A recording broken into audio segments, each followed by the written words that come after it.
Rassemblement des oufoutistes pour la démocratie et la paix, voici les confidences d'Amon Tano à Soro sur Alassane Ouattara. Plus de détails après le générique.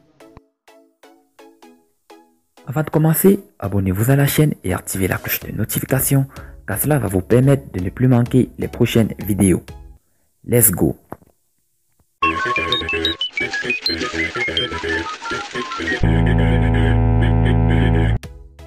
Comme annoncé, Guillaume Soro a publié sur sa page Facebook ce lundi 23 mars sa lettre ouverte au ministre Amon Tano Marcel.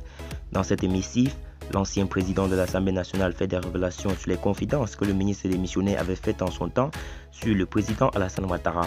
Marcel Amon Tano s'est-il trompé sur le compte de Ouattara? Marcel Amon Tano a rendu sa démission de son poste de ministre des Affaires étrangères de la Côte d'Ivoire.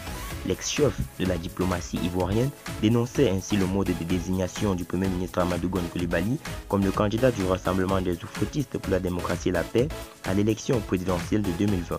Lui qui s'attendait plutôt à des primaires au sein du parti présidentiel afin de dégager le meilleur profil qui soit consensuel, d'autant plus que certaines sources lui prêtent également des ambitions présidentielles.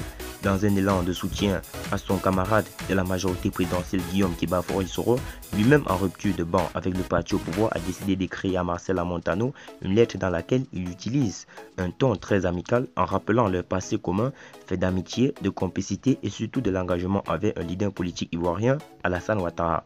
À en croire l'ancien leader syndical ivoirien, alors que ses camarades de gauche tentaient de le dissuader de son soutien au président de l'ex-Rassemblement des Républicains, alors qu'il avait maille à partir avec les autorités ivoiriennes, il s'en est trouvé le fils d'un ancien compagnon de Félix Houphouët-Boigny, le ministre Lambert Amon Tano, pour lui faire ses confidences.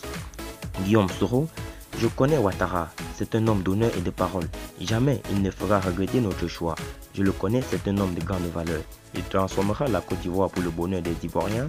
Ce sont donc ces paroles qui ont déterminé le natif de Diawala à s'engager derrière Alassane Ouattara jusqu'à le porter au pouvoir. Mais aujourd'hui, beaucoup d'eau a coulé sous le pont et Guillaume Soro comme Amon Tano sont tous deux en rupture de banc avec le président ivoirien.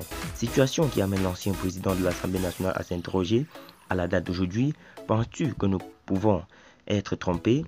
Avant d'ajouter, moi je suis perplexe et désorienté tant dans la métamorphose de l'homme est presque irrationnelle.